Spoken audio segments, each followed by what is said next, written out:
Gas છે આપણી પાસે સફિશિયન્ટ પૂરતો સ્ટોક છે અને લોકોએ એમાં કોઈ ચિંતા કરવાની જરૂર નથી.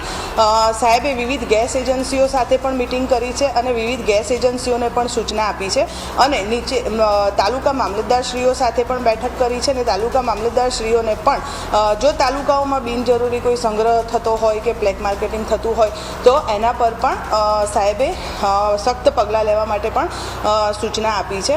અત્યારે લોકોના ઘરે પહેલાં ગેસ પહોંચાડવો પડે એના માટે આ કરી રહ્યા છે કે પહેલાં ડોમેસ્ટિક લોકોના ઘરે બોટલ મળે અને પછી જ આપણે કોમર્શિયલ થઈ શકે.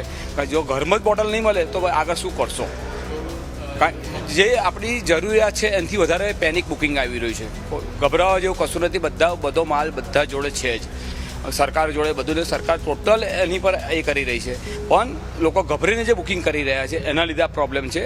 તો આ વધારેમાં વધારે 1 વીકમાં આ બધું ઓકે થઈ જાય એવું અમને લાગે. અમારી તમામ માહિતીથી અપડેટ રહેવા માટે જોડાયેલા રહો S9 ન્યૂઝ સાથે.